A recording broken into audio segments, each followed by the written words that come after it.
Chief Miles O'Brien plays the cello. Dr. Beverly Crusher gave Captain Picard a recording of Data's violin performance. And Counselor Troy gives us a lesson in language. Hello, everybody, and welcome to The Seventh Rule with Cirroc Lofton. Hello, hello. My name is Ryan T. Husk, and today we're doing a review of Star Trek The Next Generation, Season 3, Episode 2, The Ensigns of Command, directed by Cliff Bole, written by Melinda M. Snodgrass. This was September 30th, 1989. Where were you? What a coincidence. We have a very special guest today. It is writer Melinda M. Snodgrass. How are you today, Melinda? I'm good. Thank you guys for having me back. I had so much fun last time, so I hope we have a good session this time too. What's up, everybody? I'm Cirroc Lofton from the Seventh Rule podcast, and I'll be at STSF this year in the Bay Area, celebrating with our friends at Creation. Okay. Cirroc's also from Star Trek Deep Space Nine. You might recognize him from that. And my name is Ryan T. Husk of The Seventh Rule. You've got to go to this convention. It's March 8th through 10th, just south of San Francisco in Burlingame, right by the airport. You're going to love it. There are already well over 20 Star Trek and sci-fi guests, tons of panels. This is March 8th through 10th. CreationEnt.com. That's CreationEnt.com to get tickets and to get your hotel. We can't wait to see you there. Yeah, I'll be there. Ryan will be there. And we'll represent the Seventh Rule podcast. And Star Trek Deep Space Nine. I want to say, Melinda, right off top, so far, still till this date, your episode is the best episode I've seen of Next Generation thus far, the Measure of a Man. So that has maintained its top of the charts for the last several weeks, so months actually. So yeah. It's been awesome. I just wanted to make that clear. And then again, this episode is just so delightful, and we're going to get into it a little bit, but definitely want to compliment you on your writing style and how it kind of flows when you write. It feels so thoughtful. Thank you. I appreciate that. But I have to say, what you saw on the screen was not the original script. It's very close. Ricky and Hans were very delicate, but that script caused like a huge eruption of problems on the show, and it's the only time I've ever been rewritten. I've never been rewritten on any show I've been on, except that one. And if folks are interested, my version of the script is on my website under Writings. So if you go to my website, melindasnodgrass.com, and go to Writings, you will see my version of the script, and I can get into why there were all of these issues. Because I can't say that I've ever actually sat and watched the entire thing since it was rewritten. And so I'll do my best to answer your questions, but yeah. Well, the first question. And all the other things. Yeah, well, the first question is because, to be honest, I think, and this can't be a coincidence because it seems like this is you consistently and you're writing consistently. It seems like you have the best grasp of characters' voices, and you have the best grasp of using characters that I believe, or we believe, is the proper usage for these characters. It fits, it works. It's not like somebody got an idea and dropped it into the Next Generation. It's as if you have a good idea and a good grasp of what these characters are like as people, and you know how to write for them. You want to stay true to the characters, and that's the most important thing in writing, I think. And you do that so well. So before we go into such and let me add to that a little bit, just one more step. The opening of Measure of a Man had everyone playing cards, and that was the card game scene. And it gave us a day in the life of the crew. It made us feel like, oh, this is something non-war related or, science experiment related. This is just guys hanging out. This is what they do on their their off downtime. And again, you started us off in this episode, and I wanted just to mention with the music and the violin and the cello and Mozart, again giving us a slice in the life of this crew, and that's another pleasant. I hope that it's credit to you now because we're going to get into that, but it's another pleasant entryway. Okay. Yeah. So that's it's another just window into the day in the life of the Starfleet crew, and I love the way you introduce the episode that way. It just makes me feel like, oh, I'm along for the ride, and I'm seeing this friendship, kind of budding friendship between them, the camaraderie. So let me just make that point too. Right. Well, some of it is my love of, I grew up on the original show, and some of my fondest memories from childhood are the scenes in the rec room when Uhuru is singing and Spock is playing the harp, and Kirk was playing chess, or those moments of them just being people. Pardon me, and having a life. Yeah. And I wanted to bring that forward. I wanted to have a sense that I'm so sorry. Not at all. So, and then I wanted to have a sense of the people, so and what they do when they're not on duty. So, and that was a bit of a callback to those original Trek moments that I think a lot of us really treasure and cherish. So, definitely, absolutely. So, before we heap too much praise onto you, we would love to know. Yeah. What can we attribute to you before we heap too much praise onto any specific details? Can you tell us what was actually changed? What we saw that was not you? Well, the major thing that happened is I'm going to mention someone who's the forgotten man of Trek, Michael Wagner. He was actually the showrunner for 6 weeks. And he's sort of gotten written out of the history. Michael was a lovely man, brilliant writer, and just, loves science, loves space. And he had been hired to replace Morris Hurley, and Michael and I became very, very close. He was just terrific and another very fine mentor for me. And what happened is that Michael was supposed to write the opening episode of season 3. And he was getting up to speed, and it's a lot of work being a showrunner. And it ended up that I finished Ensigns of Command before Michael was done with his script. And so then Michael was like, "Well, okay, we'll just have your script go first." Well, everybody was coming back, and Gene wanted to have a meeting with me about the outline. And what I wanted, what was sort of the genesis of the idea? I wanted to see, I always had this idea of doing a triptych about Data. The first one is he a person or property? The second one is Ensigns, which is he learns that command is something ephemeral, that it's not logical, that it has to do a lot with, who's the biggest, meanest, toughest guy who can force people to listen. And he has to find it in himself to logically reach the conclusion that he has to, bump chests with this other man, and so that's what I wanted to explore. And then the other idea I was thinking about was the movie Shane, which has this wonderful thing of the stranger who comes to town, and the woman falls in love with him because he's so different, he's so unique. So, and then of course he leaves because that's Shane, and I wanted that quality. And so I'm in a meeting with Gene, and we're going over the outline, and Gene says, "Well, Data is fully functional in every way. So, let them F word." And yeah.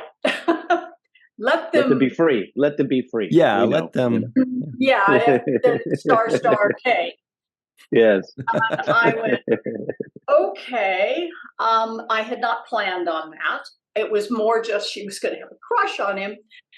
But So I went back upstairs to my office and I walked into Ricky and Hans's office and I started tearing my hair out. And I said, okay, how do I get a logical robot to go to bed with this woman?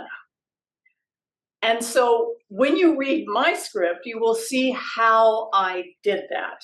Each logical step as he analyzes the situation. Well, that's everybody freaked out. And Brent thought I was making Data emotional. I wasn't. Again, go look at my script, you'll see. And there was like this huge blow up over the script. And as a result of that, Michael Wagner quit. He walked off the show. Wow. Wow. He said, it was very kind of him. We lost Michael to a brain tumor. A few years later, he died at a very young age. And it's in a tragedy. 1992. Yeah. And Michael said, this script is terrific. Just send it to the set and shoot it. And everybody was, having hysterics. And so as a result, he just said, I can't deal with this. And he walked off the show. He quit. And if he told me, I think I might have quit with him, to be honest, because it was just so, so frustrating. So the upshot was that Ricky and Hans agreed to rewrite the script. Didn't work out quite the way they had hoped. They had thought they were going to get a lot more authority, but they didn't. And they rewrote the script, and they were as delicate as they could be, but that whole sequence went away. The thing I'd been told to do by Gene, I think, is gone. And so, that was how it happened. So it was a tumultuous time, as we say. I learned a lot, and I'm glad I did the show, but it was, the show had its issues, as everyone knows now. So that's what happened. And, I actually ended up having a lot of fun writing that scene, because trying to click through how an AI would actually analyze the situation logically to then do something that would be so out of character for a robot, I thought was kind of fun. So I'll be curious to see what people think if they go and read my script. You can email me or message me, or I'm pretty easy to get in touch with. But yeah, I was proud of the script, and I think it worked sort of still, despite the rewrites. And of course, my legal training, I wanted to do something with treaties and issues of Picard dealing with the aliens and having to figure out how to, argue them down so they didn't just kill all the humans. So there's the backstory to what happened to Ensigns. That's fascinating. Yeah, that is very fascinating. I don't even know where to begin with that. Right. Well, Cirroc, it feels like remnants of season 2, doesn't it? Because as Melinda's talking about how tumultuous the time was, it feels like, seasons 1 and 2 were nuts. Feels like it was just still settling out in the first half of season 3. Yeah, Melinda, we saw, since we've last spoke with you, we saw this documentary called Chaos on the Bridge, which kind of outlines some of the tumultuous things that were going on towards the end of the second season, and how many people got fired throughout the show. And a lot of the turmoil was exposed during that documentary, which I thought William Shatner did a great job of digging the dirt and finding out a lot of stuff about. But he's a great interviewer, by the way. He's a great interviewer. He's fantastic. But some of the things that we got from that was that it was a power struggle going on behind the scenes, and this seems a little bit in accordance with that when you talk about Gene is telling you to do one thing, and I guess there's somewhere else you're hearing other things, and there's this, Michael is caught in the middle, Michael Wagner, Yes. and he's having to balance these opposing forces of power that are pulling for power, and he just couldn't deal with it anymore. Which is, interesting to me, because you mentioned he's the showrunner, and you would think as the showrunner, he has final say on what goes at that time. But apparently, that wasn't the case. Michael declared after a meeting with certain individuals that he considered this place a snake pit, and he walked out. So Yeah. Yeah, I mean, and then luckily we got Ira, and Ira tried very, very hard to protect us. I mean, and I'm eternally grateful to him. I learned so much from him, but I'm also very grateful to him because he did shield the writers as much as possible in that craziness. So it's amazing. But, yeah. Well, let me tell you though, watching this episode, I did not get a sense of that. I will say, full disclosure, the scenes, the kissing and all that felt a little peculiar to me. I wasn't really sure how to take it, but yeah, there is, obviously precedent with Data acting, going with his impulses. But beyond that, I thought this was a very good episode. I felt like, again, there was a use for all of the characters, and it was the correct use. We've been introduced to these characters that have special abilities, but a lot of episodes don't really demonstrate this, or it mixes them, it conflates, characters, or somebody doesn't act the way we would expect them to. And if they're changing the direction of a character, that's fine, but it needs to work. And this episode felt like every character was useful. It all made sense. It all especially Troy. Counselor Troy's had the most difficulty being written. They're not having a good time writing for Deanna Troy. But this worked. I thought this was really a good use of her skills, talking to Captain about how to communicate with this other non-humanoid life form. So I thought that was just perfect use. And then her not having the telepathic ability to read these particular life form, but you have to use other kinds of metrics in order to engage with them. Basically, the letter of the law, which is one of the themes in this episode. So yeah, I thought you used the characters exceptionally well, Melinda. I thought it was just Picard was done well. Riker just kind of overseeing things and checking in on things. I mean, my favorite scene was literally 20 seconds long, and it was I know what you're gonna say. It's gonna be what it splendid. Is, Splendid. Is that the one? I know it. It's Picard walks into the transporter room and says, something like, "How's everything going here?" And Geordi says, "Not as good as you expect." It's like it's not working. Splendid. Carry on. That's good. And then Wesley says, "This guy wants us to do the impossible," And he's like, "Yeah, well, that's the captain." That scene was so quick. It was like 15, 20 seconds, but it was so good.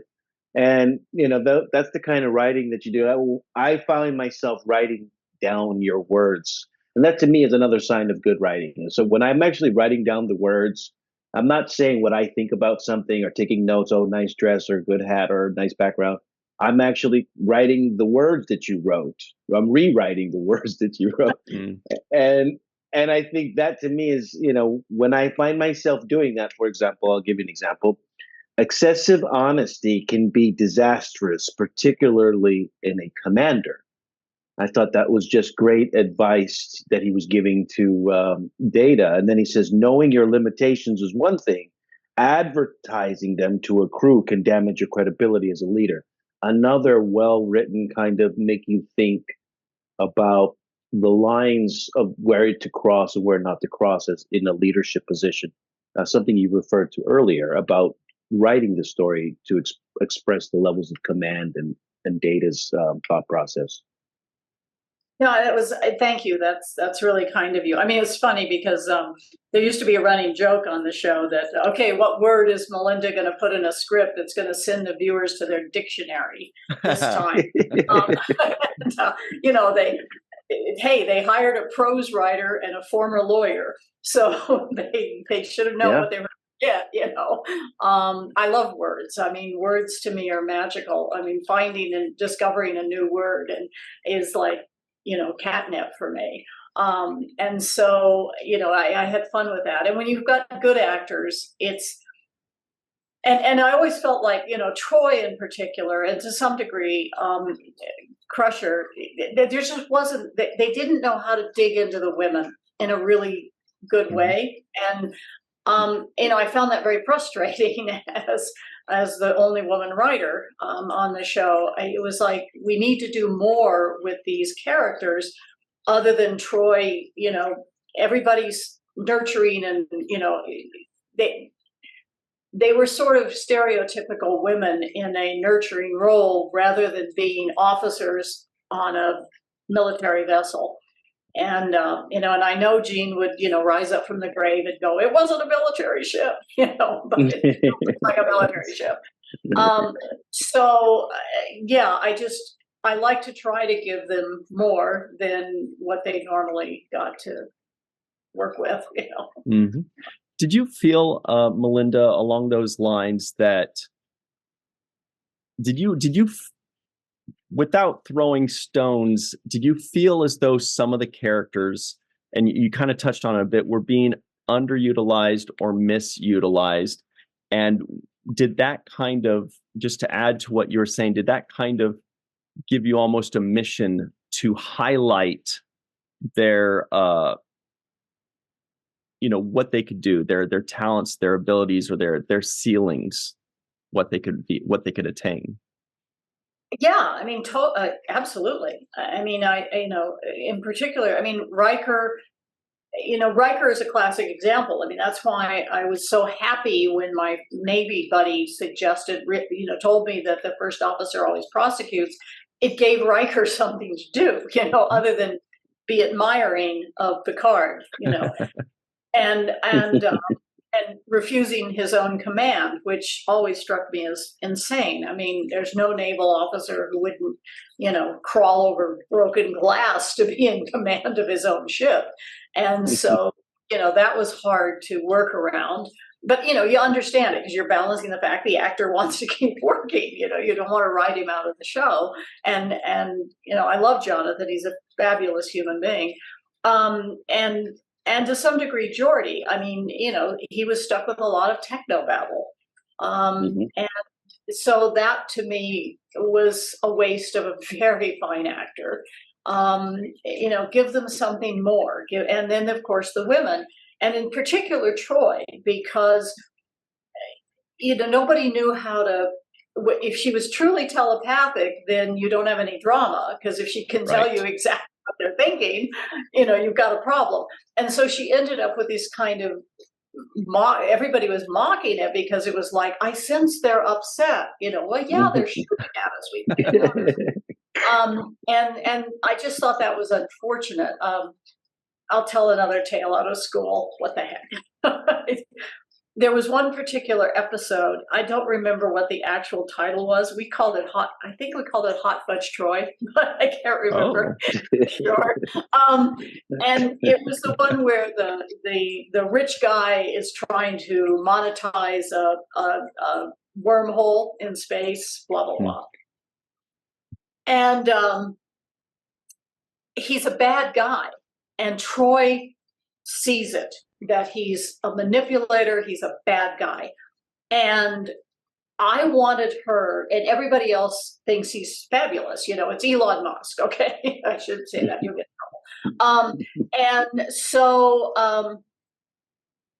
I wanted Troy, she pushes deliberately, because she's a trained psychologist, she pushes his buttons until he blows up at her and the rage comes out. And he hits her. And all the men lost their mind when I suggested this. And I said, she's doing it deliberately because she's proving to the rest of the people, this is a bad guy and we need to back off. And she's using her skills to do it. And it doesn't make her weak, it makes her strong. Yeah. And they were like, no, you can't do that. So we weren't able to do that. And I would love to have written that for Marina. I mean, I would have loved to seen that. Yeah. She would have acted the shit out of that. Because she knows how to push your buttons. Yeah. If there's one thing Marina is an expert at, it's pushing buttons. So I want to see her doing that in a scene. Yeah, she pushes him, and then he hits her, and then she just looks at him, and then she looks at everybody else and goes, "Did I make my point?" Yeah, point proven. You know, I just really wanted to write that scene, and instead the women always ended up being so very soft and so very nurturing and supportive, and you know, and part of that problem was that we weren't allowed to have conflict between the crew. You know, we had to have external conflict because Jean's dictate was that my people are perfect, they have no flaws, they all love each other, blah blah blah. And so there was no tension, there was no people rubbing against each other and getting to, you know, explicate their characters in really interesting ways. So that limits your storytelling ability and the drama that you can really bring to the table. Right. You know, real quick, that was something that they did use in Deep Space Nine a few years later. There was a moment, it was a courtroom drama type episode, and there was a Klingon attorney that was trying to prove that Worf was bad and violent. And so he pushed Worf's buttons until Worf finally struck him in the courtroom. And I wonder, is that a coincidence? Or is that like, that's a good idea. We can't use it with a lady, but let's see if we can just put a pin in that for now. So it's just interesting to hear you say that. But that's I didn't, well, because I never watched Deep Space Nine, not because, you know, not just because I can't do Trek. But I was part of those discussions. So of my saying, look, let's have Troy do this. And I wonder if that's really interesting that you were telling me that. Well, something to bring up, and I have another Deep Space Nine reference to add to that, and that is basically one of the themes of this story had me questioning, you know, what is the right thing to do in this moment? You know, do the colonists have a right to be there and assert their, you know, them being there, or so I was trying to see, you know, find myself in if I was the jury or judge trying to looking over this case to see, you know, who is right. Obviously, the guy who plays the villain or the colonist villain in this episode, he plays it in a way where you can't even side with him because he looks like the mean, you know, the bad guy in the movie. So it's hard to gain, you know, favor with him, which would be good because I would like to hear him more from the point of view of maybe I can agree with him, you know, maybe he's agreeable. But he didn't play it that way. But nonetheless, the idea of whether people should surrender to an imminent defeat has been recycled in Deep Space Nine when the Federation was facing the Dominion.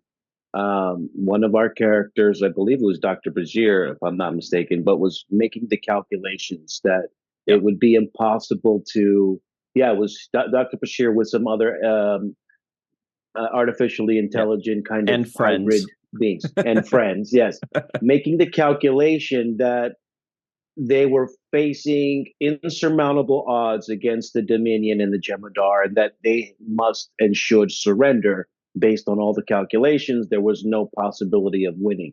And that theme seemed to be one of the undercurrents of this episode, was that these colonists were facing insurmountable odds.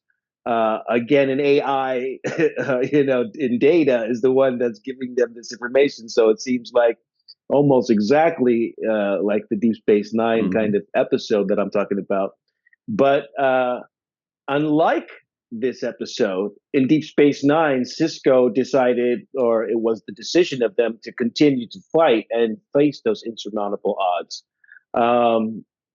which is different, an ending that is different than this episode. Obviously, the colonists realize they're going to be defeated, and there's no point in resistance. But similar parallels in those themes. I wanted to ask you, Melinda. You mentioned the legal aspect. The law, it's not a law, it's a treaty, Picard says. Is that something that actually has significance in the real world? Because it made me think, what is the law versus a treaty? I mean, I thought you have to respect a treaty almost like a law.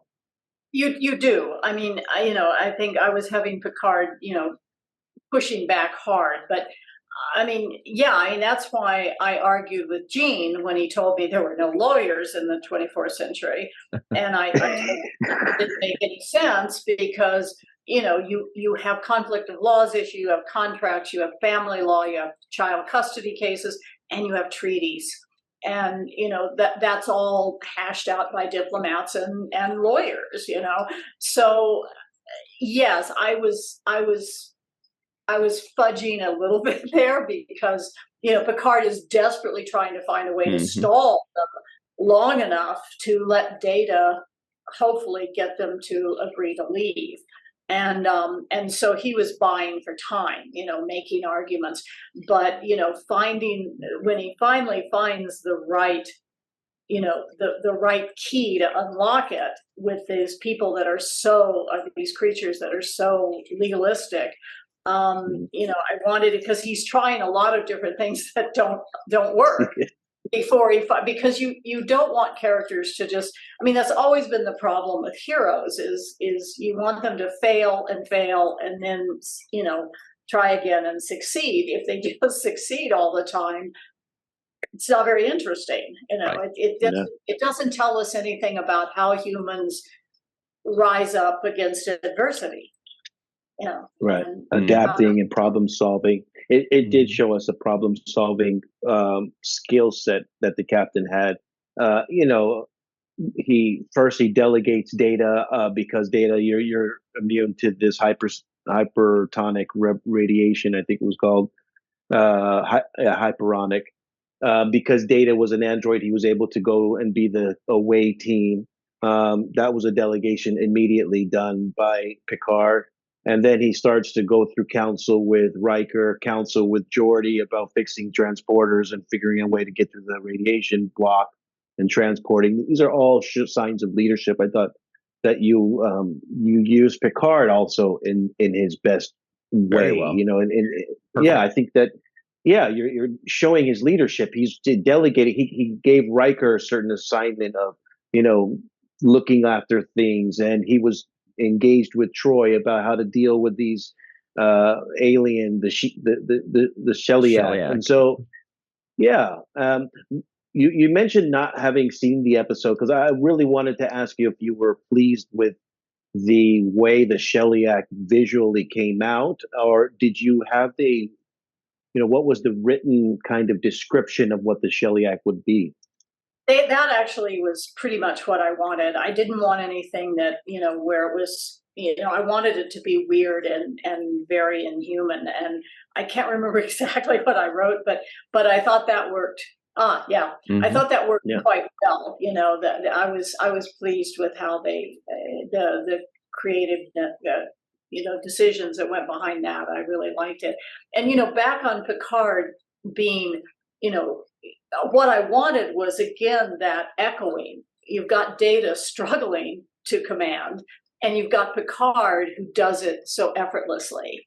And, so that there was something happening that was echoing each other, in the story. I mean, that's why I love to write so much, is that it's those moments of pulling threads and making them echo and speak and have a conversation with themselves, with each other, that I truly enjoy. I mean, I think is one reason, I'll talk about a different show, but why I thought the second season and the ending of Loki was so brilliant and so perfect.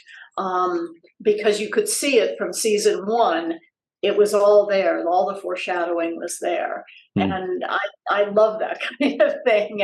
when you get an opportunity to do it, and this was a script where I could have, the juxtaposition of Picard and Data as Data struggles, to figure out how to do this. Mm-hmm. Can you go elaborating a little bit on the third part? You mentioned Measure of a Man was about Data's rights as an android, whether he was have this kind of civil rights, and then this Ensign of Command was, about him learning commanding and what it takes to be somebody who leads well. What was the third part of that? I never got to write it. Oh. I always wanted to write this. I wanted to write the episode, and they sort of let some of it. I wanted to write an episode where Data has to premeditate and commit murder. Oh. Wow. Against all of his programming and Mm-hmm. how he would get there. For a good cause. I mean, it's like some people just need to die. Very good. Yeah. I really wanted to write that episode, and I never got a chance. A small part of that was sort of hinted at in The Most Toys, that was written by a young intern. They hinted at it at the end of that episode, but it wasn't what I really wanted to do. So, Sherry Wow, Goodhart's premeditated. wrote that one. It sounds like. Melinda, Yeah, I know you that's got to run in just a second here, but before you do, there was one question I had, and feel free to say no. But this theme, this idea of, if to me, when in that first half, it felt a little bit like Greek mythology or an old fable of a leader that led his people to death by refusing to leave a home. Was there any, it just felt like there was some kind of theme, in some kind of historical story. Was there anything that you got that from, or did it just come up organically? Well, I was a history major before I went to law school. History and music were my two majors. I think some of it comes out of, we're watching it now. And the Gaza Strip, the West Bank, Israel, this sense of place, and this is our home, and now we're being pushed out of it. I think there are historical echoes all the way through of things where that has occurred. And like I said, I think we're seeing it right now, tragically, in what's happening in the Middle East. And so I think that's where that was coming from for me, is people that I wanted Data up against something that wasn't logically understandable to him. This sense of place, this is home, this is where I belong. That would be alien concepts to him. He can't really process that as an emotion. And so what I wanted was that he had to mimic emotionalism in order to win the fight, win the battle with Goshevin. And so that was sort of what was sitting in the back of my mind. A lot of,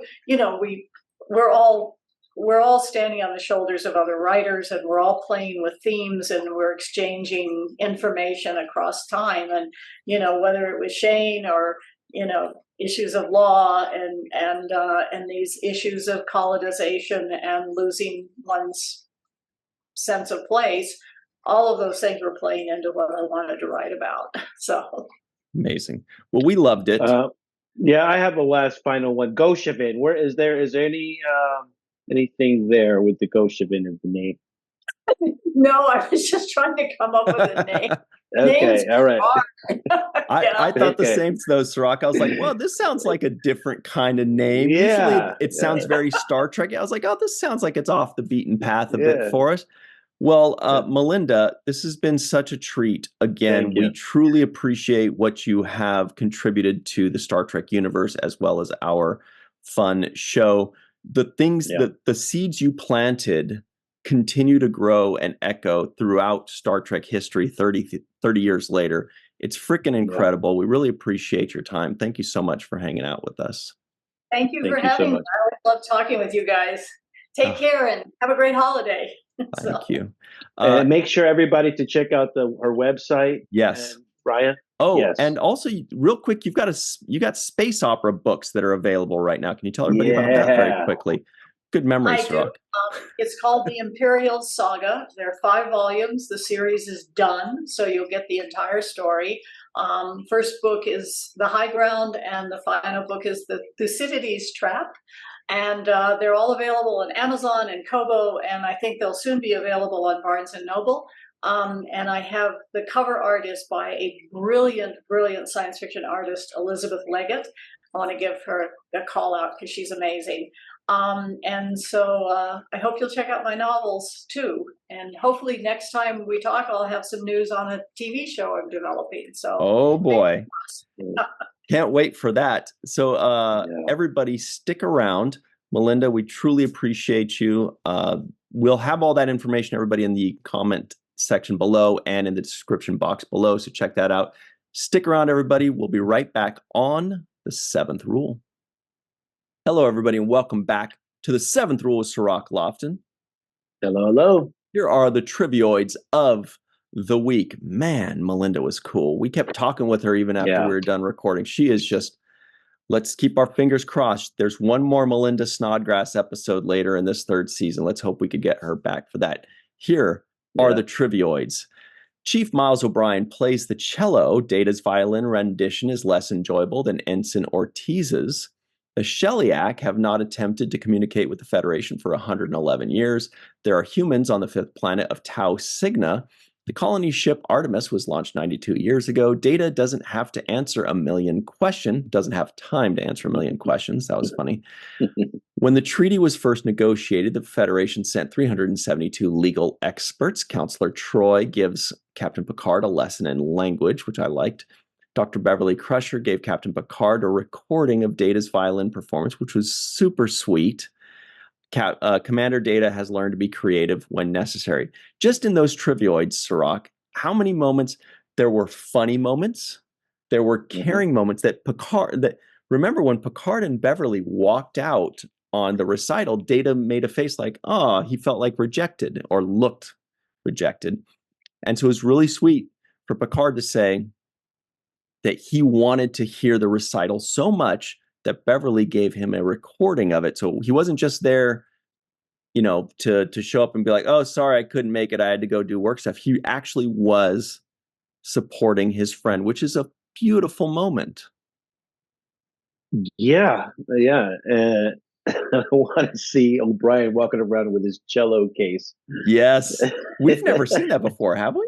No, we haven't seen it before, but I forgot. I want to see it after I saw this episode. I was thinking, he's a musician too. He never busted that out on Deep Space Nine. I don't think it's ever again. Maybe it is, but I don't remember that. But I did like that. I thought it was cool. A little music, especially they brought in the Mozart. That was nice. Mm-hmm. And Melinda tells us she's was a music major as well as a history major. So she's got so many tools in her tool bag to layer a script with, right? She's got the music, the history, she's got the law background. So she brings all of this into the script when you see it, because it's rich with, musical references, cultural references, historical references. There were stuff just like Heifetz and Bronkin, when Data said, I was playing the violin like Heifetz and Bronkin, just these. I don't even know if they're real people. I didn't do my diligence prior. That's above my pay grade. That's for sure. Yeah. So I was meant to ask Melinda about it, but the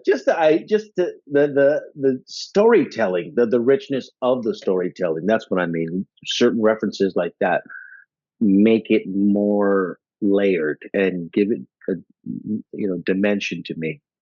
And did you notice? I know we kind of harped on this a lot with Melinda, But it wasn't just lip service. I felt like she allowed the characters to reach the potential that we envisioned for them.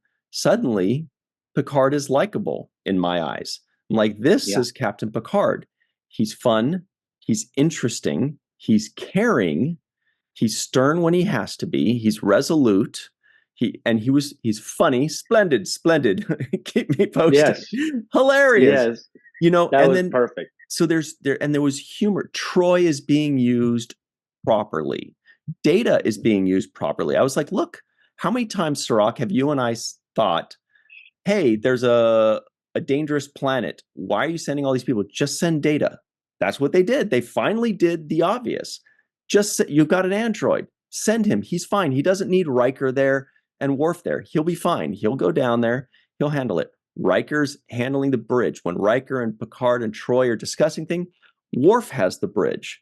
Geordi has Chief O'Brien. Geordi has Wes. They're working together on something. I'm like, it made sense. It was all perfect. Proper use of everything. It's perfect use. Speaking of the Geordi stuff, I thought the Geordi stuff was amazing. There was a scene with him in the conference room giving update to Picard. Riker's there with Troy and O'Brien standing next to him. O'Brien has no lines in this, but it was just so good to see him. Yes, it was. And then Geordi says, "Yeah, but that's yes, sir." Right? He's about to tell him it's impossible. You can't do that.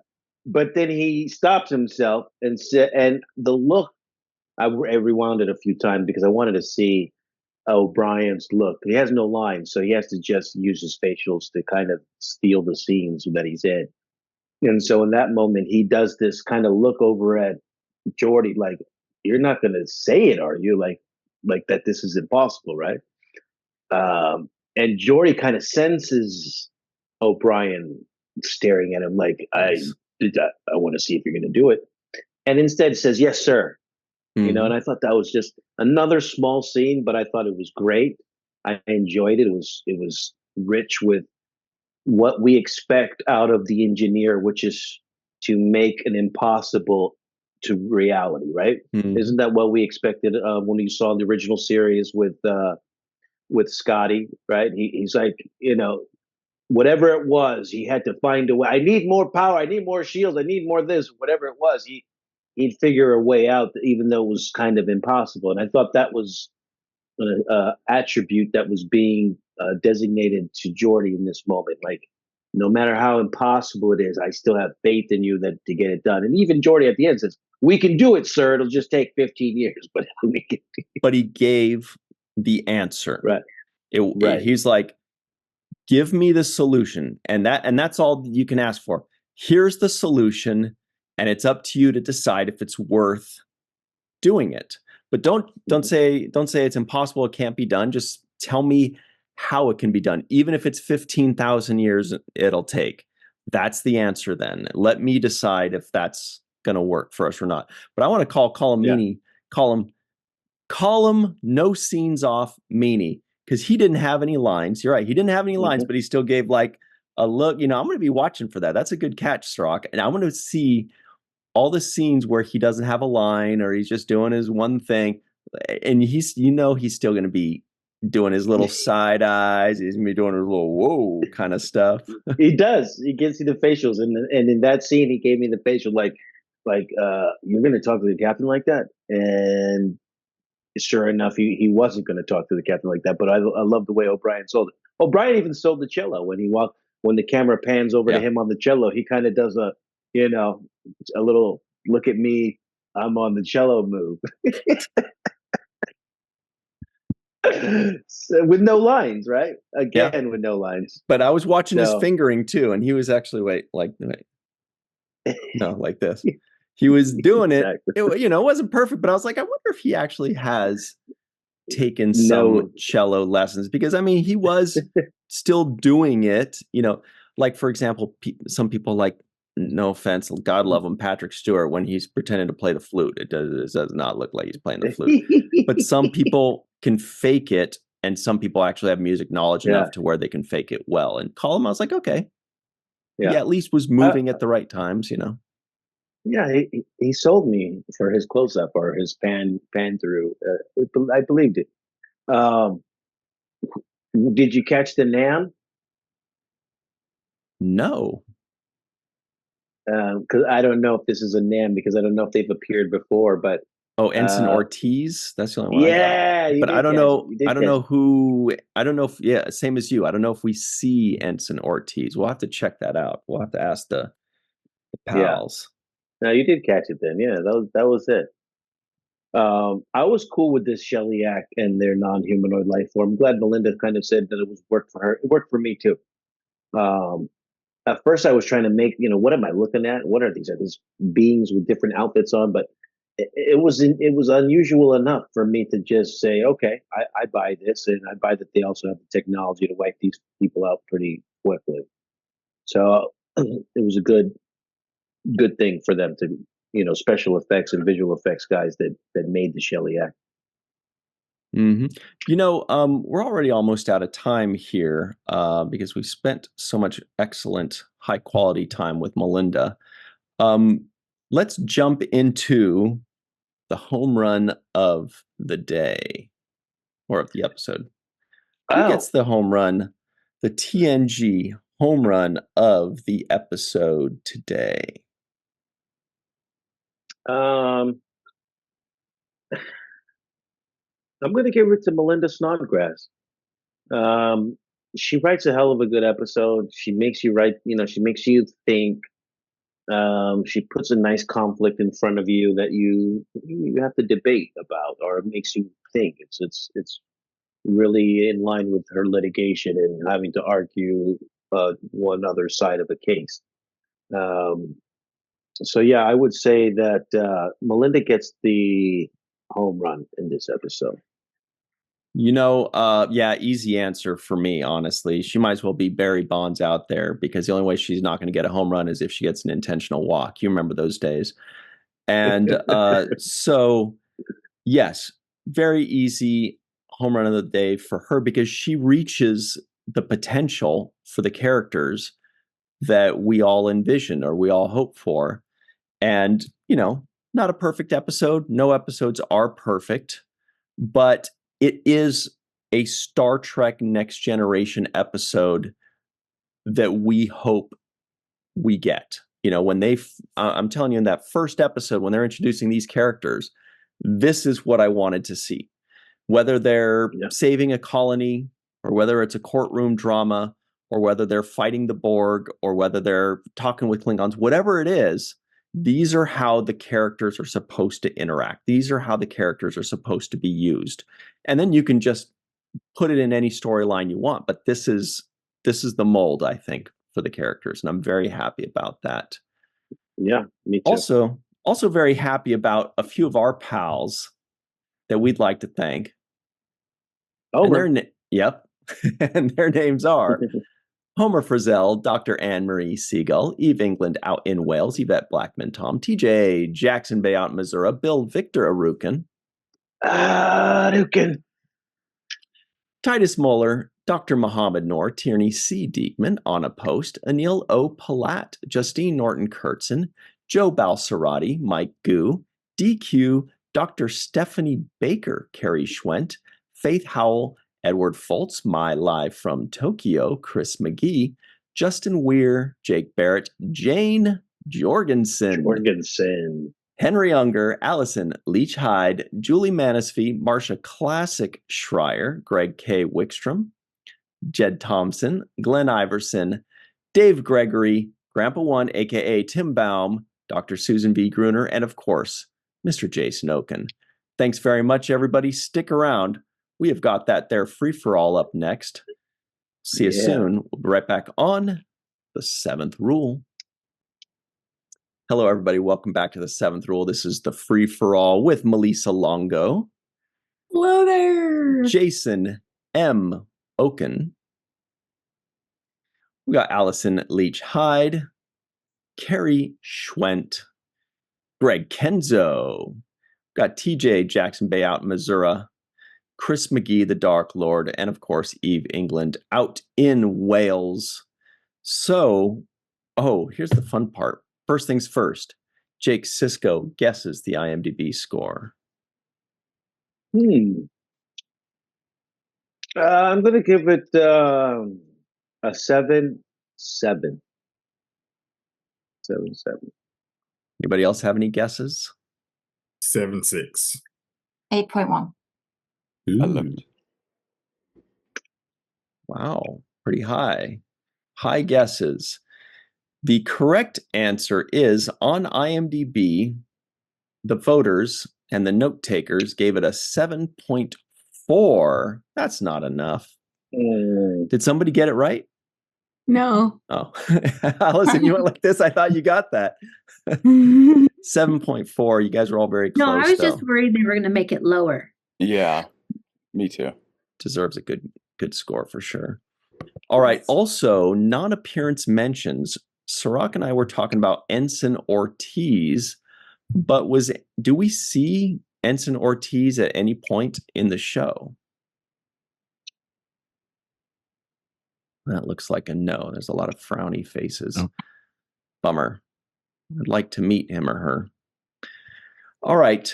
So, speaking of somebody that everybody wants to meet, Malissa Longo, will you please start us off on the right track? What did you think of this episode? Really liked this episode a lot, actually. I'm finding that I really like Melinda Snodgrass episodes. They seem to have really high stakes overall, and there usually is some deeper meaning to them. Like this one showed humans being really resistant to change, and if a hurricane is a coming, or a tornado is a coming, or intergalactic warlord aliens are a coming, evacuate, because we want you here and not your houses that are probably going to get destroyed anyway. So I like this episode. I love seeing Data's journey, learning how to become human. He reminds me of Pinocchio. Mm-hmm. And it's really pretty awesome, that journey. I liked Picard in this episode a lot. I liked his dealings with the Sheliak, and I liked his scene with him and Troy, and I love the exploration of cultures and language and all of that stuff. It's one of my favorite things about Star Trek. Also, Chief O'Brien playing the cello, so awesome. Colin Meaney actually plays the cello in real life and is a pretty accomplished musician. So I thought that was pretty rad. But overall, this was a pretty great episode.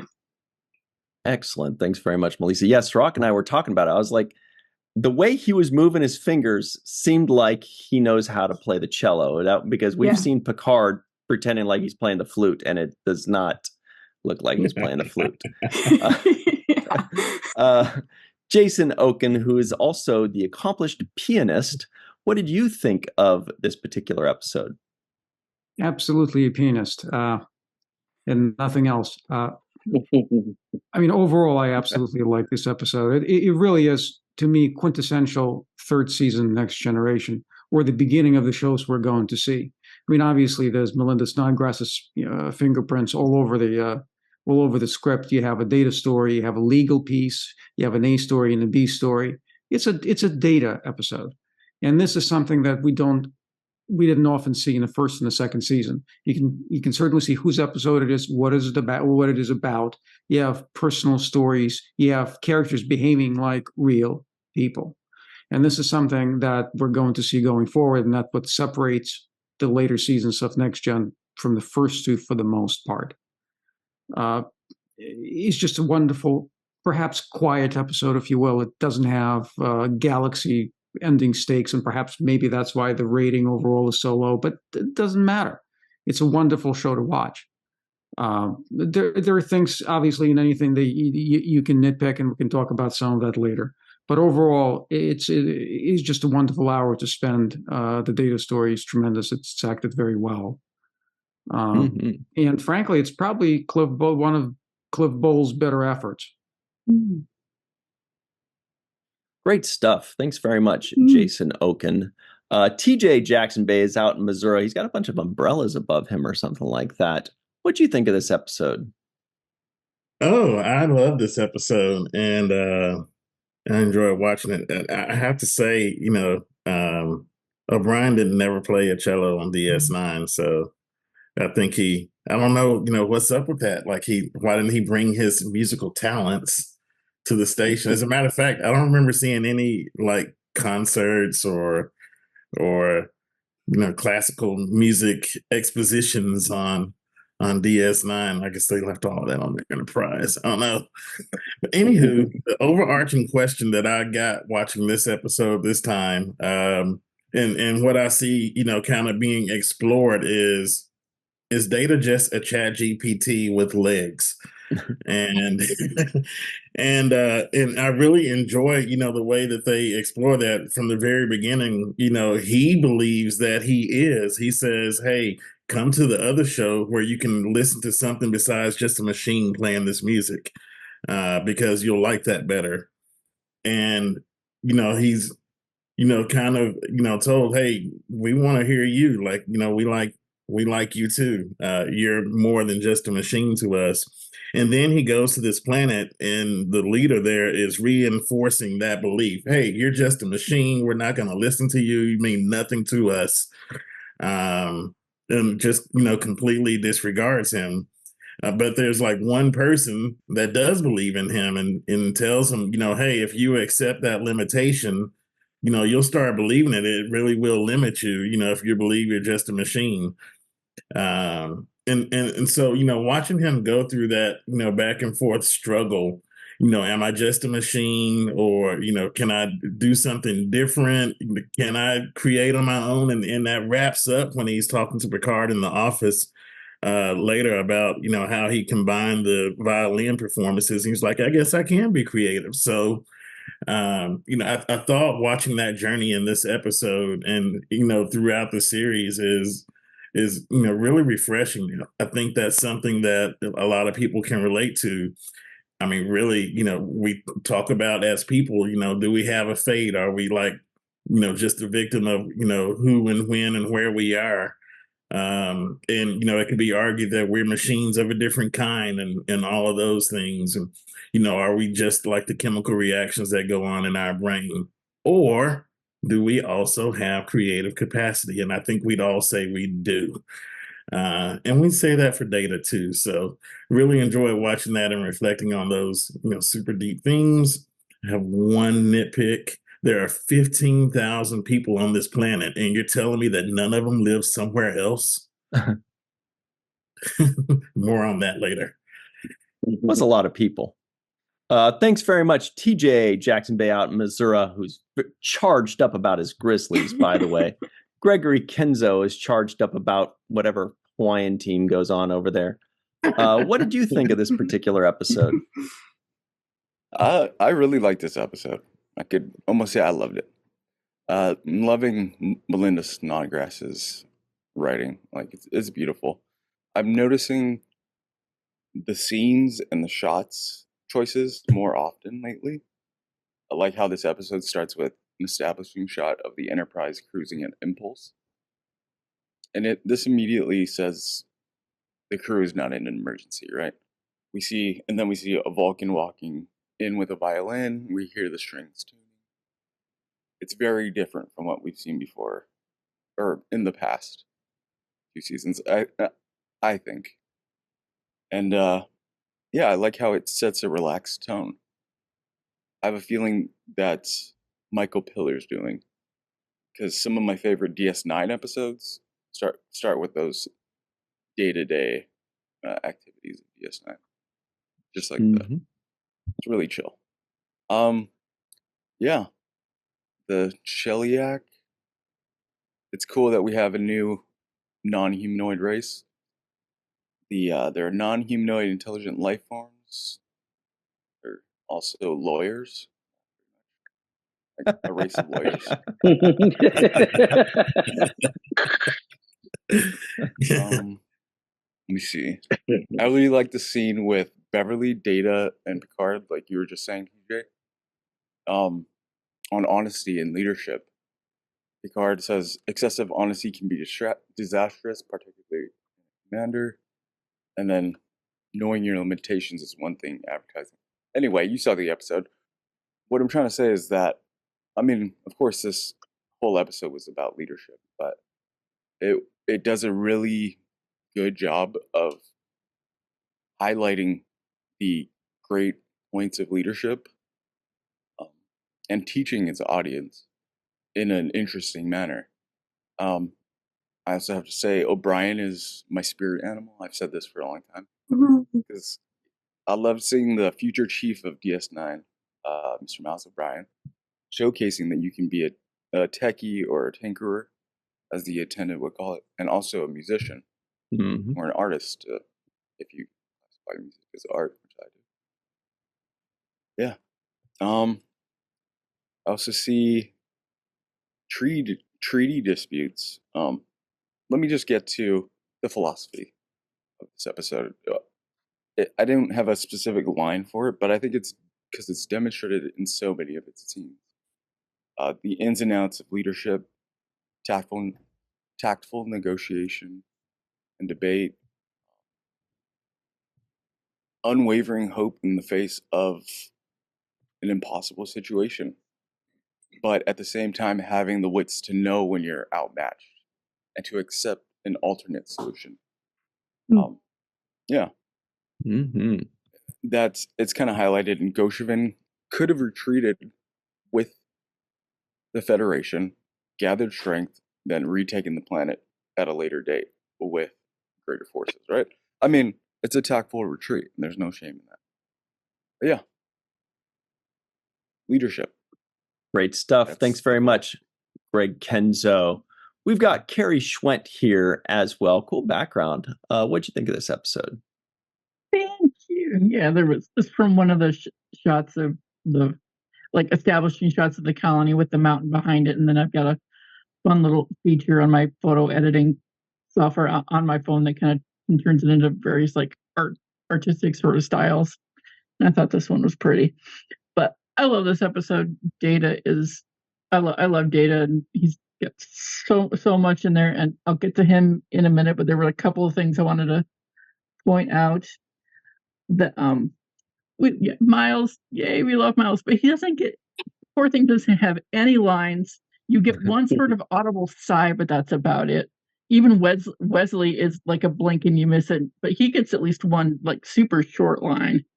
But poor Miles, just that sigh just absolutely said everything. The robot sculptures that were in Artie's house, the two little metal dudes, absolutely looked like the Trade Federation battle droids from Star Wars. And this came out long before that, so I think George Lucas owes whoever created those sculptures some money, because they were clearly the inspiration, and I absolutely want one for my house and the place where my husband works, Epic. They have cool, crazy artwork like that all over the place. Wait a minute. I think I took a picture of that thing. They were so cute. I absolutely want one. Maybe I thought I did. I love the battle droids. That's so cute as well. So cute. And also, I noticed that the Sheliak dude is the costume for Armus without all the black goo over top of it. And if my research online was accurate, it was also voiced by the same guy that did the voice for Armus, which I thought was very cool. And the audience chamber that Picard and Troy go to when he's sitting there under those funky lights. If you've ever seen the original Battlestar Galactica, Gaius Baltar has sort of a similar sort of audience chamber, and he's got his big old chair that he sits on. It was absolutely giving me those kind of vibes. But Data's so great, and he clearly does not skip core day. But the way he sat straight up after Artie revived him, he definitely does not skip core day. Him and Artie together were just so adorable, and his reverse psychology speech when he's trying a different way to convince the colonists, that speech is absolutely epic. And thinking about that, I decided that for my limerick for the episode, what if instead of coming back later with the phaser and shooting some people once the reverse psychology speech didn't work. What if he tried poetry instead? So here's what I came up with for that. I am trying to get this point across. The Sheliak are not to be crossed. This planet is theirs. They do not want to share. You did not know, so it is not your fault. Who knows? Maybe that could have convinced him, and then he wouldn't have had to shoot a few people to get a point across. So I found the battle droid here. I did take a picture of it. This is what you're talking about, right? I mean, that is so... This is this is 1989, well before Star Wars Episode 1 came out. But this is clearly Roger, right? This guy? Yeah, absolutely. He's so cute. I want one. Yeah, me too. Anyway, that's a different franchise. Gas can as a chest. Gas cannon, yeah, totally. Spray painted silver. Allison Leach Hyde is here wearing an awesome shirt from the Voyager documentary. What do you got for us today, Allison? What do you think of this one? I like this episode a lot. It's sure there are high stakes. I mean, we're talking about 1,500 people's lives. Like that's a lot. You know, we want them to be alive and not massacred. But the way we go into it is really smooth, and everyone is working towards the goal, of course, except for the Sheliak. They just want the planet, and they're like, we'll just eradicate them. It's fine. I really like Troy in this episode. I feel like her character was used to like a T. Like, this is why she's on this ship. She's here to be a cultural liaison. Like, okay, well, they're not humanoids, so they think completely differently than us. So, 300 and plus other people negotiated this contract, and what do we have? Just you and me. That's it. That's what we got. So we gotta think outside this very structured box of many pages. So I really like that, and I always love watching Wesley and Geordi work together, even if it's not a lot. Always makes me happy. And I love Geordi's line. Well, I guess you have to tee it up with Wes's first of, he wants the impossible. And then Geordi going, that's the short definition of captain. Right.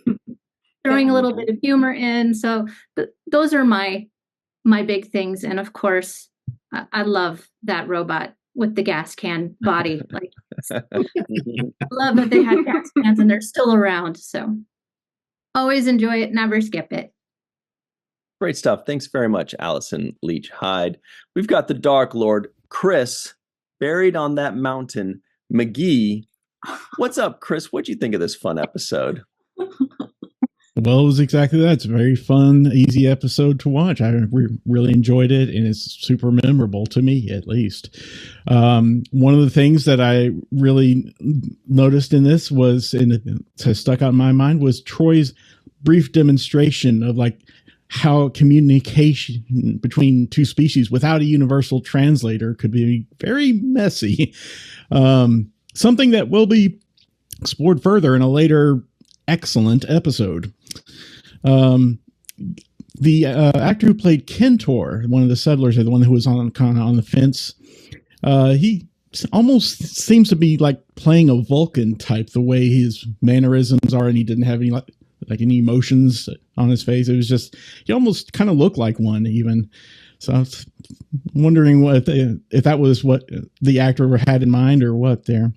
One thing that I have to bring up is that little hand scanner that Ardry, whatever her name is, was using while Data was unconscious. I had one of those when I was a kid, and it's actually a microphone that Realistic made, and I had one of these for a while. And so when it showed up on screen, I said, "That's my microphone! Oh my goodness!" Some kind of the episode. We got 2 in as many episodes this season so far. When one of the settlers said, "I think it's some sort of shuttlecraft." Right, I got that one. What was the other one? No, that was the only one. Oh, okay. I mean, 2 in as many episodes. We had one last episode as well, the first episode of the season. My favorite moment in the episode, probably even of the whole Next Gen, well, not my favorite absolute, but one of my favorite moments was when Picard is just slowly pacing across the bridge, dusting the plaque while making the Sheliak wait. Was absolutely priceless and leads to my memorable quote of the episode, which was actually two-parter, which was, "You enjoy that. You're damned right." Mm-hmm. Yeah, that was hilarious. We didn't cover that part, though. Sorry, I thought my mic was off. We didn't cover that during our recording. Was when he kind of walked over, dusted it. It's beautiful, excellent. Okay. Yeah, he was taking his time. Yep. All right, Eve England is out in Wales. Speaking of time, it's super late where she is. What did you think of this episode in the Battle Droid? Yeah, I mean, it's amazing how much better this is than what we have already seen. And you were all right to say that I had to keep going, because I can see the improvement is it's like nothing else in terms of what we've just been seeing. And I mean, I don't know about anyone else, but I just felt that aqueduct set just seemed so grand compared to what we've seen before. And it seemed like an unnecessarily large set. It was just so much detail in there. It looked like they'd gone to so much effort to get that sort of aqueduct system going. I just loved the colors of that. It seemed to me, and I was wondering whether they might have used some of the same set where that lady was living as well too.